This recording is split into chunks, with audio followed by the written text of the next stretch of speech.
Yes, indeed. Thank you very much, Stephen. Well, Allianz Global has published its Risk Barometer for 2022, urging businesses to prepare for a rise in civil unrest incidents as the cost of living crisis follows hard on the heels of the COVID-19 pandemic. According to the latest report, political risks and violence ranked as a number 4 business risk in South Africa from number 5 a year ago, when the July unrest wreaked havoc in KwaZulu-Natal and Gauteng. For more on this story, we are joined by Srdjan, who is the head of Global Political Violence and Hostile Environment Solutions at Allianz. Thank you very much, Srdjan, for joining us. Let's start here. Political risks and violence ranked 4th in South Africa from 5th in 2021, as well as Africa and the Middle East from 6th in 2021. Surely this is rising this year in terms of business risks. That's according to the latest barometer. Why are businesses concerned about this particular risk?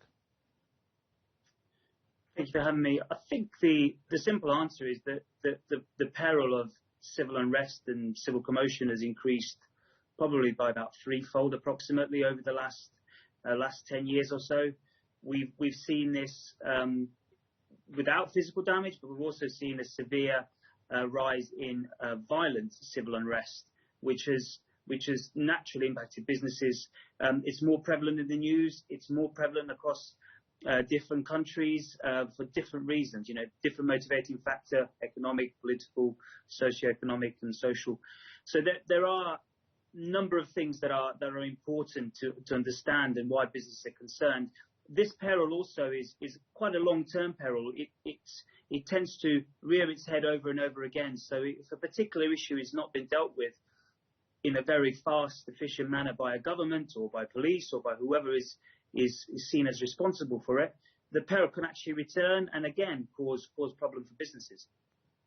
This Allianz Barometer, this latest report, it demonstrates really the significant risk for companies in the current environment. But what are the major causes of civil unrest? I want to ask that question because we are not alone here in South Africa.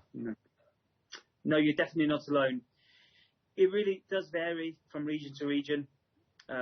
Predominantly at the moment, following the post-COVID world, it will be economic grievances and economic issues and shortages of food and fuel or rising prices. So it's the cost of living crisis as it's described, generally known. But beyond that, also there are political factors that are causing these things. So some countries have a very divided society politically, and that also plays its part. I mean, I live in the UK, and there are protests very much dedicated to politics that don't have a lot to do with economics. And naturally, you're allowed to protest, of course, and you're allowed to protest peacefully, but you never know how these things can turn out. And those are the things that are really impacting businesses. It's the uncertainty surrounding that. So yeah, I mean that's probably the main reason. But the other thing that we've noticed with major causes of civil unrest is they're very hard to predict in some cases. We don't know who's going to be motivated, who's going to be mobilized as a result of a particular issue. So what we've seen and witnessed is that the political spectrum, left and right and centre, are uniting on causes that are, and particular topics that are not usually uniting these sort of political views. So it is a real diverse topic, and it really depends on country by country. Last year here in South Africa, we actually saw businesses being directly impacted and being targeted when it came to the looting. But businesses also don't have to be direct victims of the civil unrest to suffer financial losses. This is according to the Allianz report. Explain this. Well, it's pretty clear. You know, there are obviously targeted attacks through civil unrest, and these businesses are affected. But sometimes you can be the victim of geography.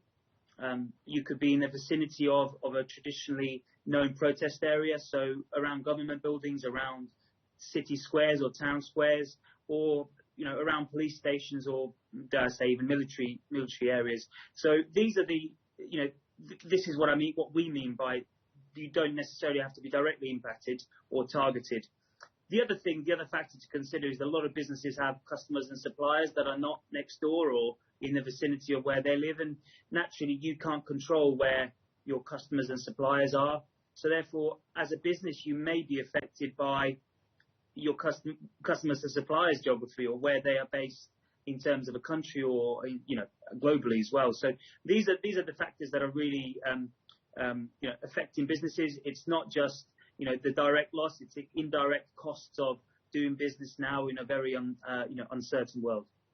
And from what some people are saying, this is not going to actually choose whether a country is a developing country or a developed economy such as the UK where you are, because even there it is a hotbed, political hotbed right now for civil unrest. We saw in Sri Lanka over the weekend what happened there. So this cuts across the board. Absolutely, it does. Yeah, there are a huge number of countries that are on our watch list, not just in Africa but globally. The main real factor at the moment is that we're monitoring is the rising food prices and inflation and the cost of living. And what we really kind of highlight here is that the countries which as a proportion of their income that they spend on food, if this is high or if this is increasing, then these are going to be the ones that are going to feel the effects of inflation and the food prices the most. And absolutely, South Africa and Sri Lanka are not the only ones that have these problems. It's completely global, and that's why this peril, we really need to highlight the importance of businesses understanding it and preparing for it and trying to diversify their supply chains, trying to find alternatives ways of working, whether it's changing their physical presence in particular areas that might be seen as hotspots. And also, actually importantly, businesses also need to understand their profile within the country that they operate in. Is it a business that's likely to be targeted for whatever reason? Is it a political business? Is it a apolitical business? So you've got to really understand the risk spectrum that you sit on and act accordingly. In South Africa, 80% of businesses were found to have no insurance whatsoever. So my big question is, how can businesses really prepare, or if they can prepare, for such eventualities as political or civil unrest? Well, businesses absolutely can prepare, and some have deeper pockets, so they can have specialist teams to do this, but some may need to rely on the slightly smaller teams. But ultimately, you have to understand, as I mentioned earlier, is where you are on the spectrum, which is understand the profile of your own company. Is it seen as somebody that's supporting the government, that's opposing the government, that's making political statements in any way?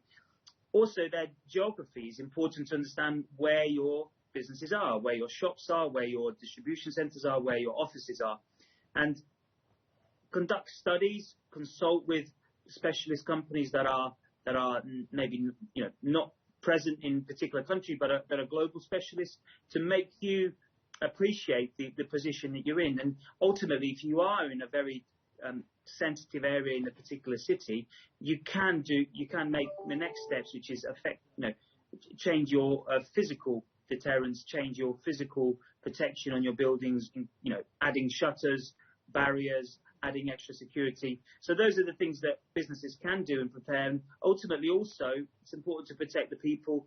So training is also needed. Very much a key thing in controlling a crisis is when people know what they're doing at a particular stage. And I would strongly encourage anybody that can to do this. Srdjan Todorovic is the head there of the political instability and social environment at Allianz Global, telling us that when it comes to political unrest and civil unrest as a risk for business in South Africa, that has actually gone from number 5 in the country last year to now being the 4th biggest risk that is facing businesses locally. Thank you very much there for your time.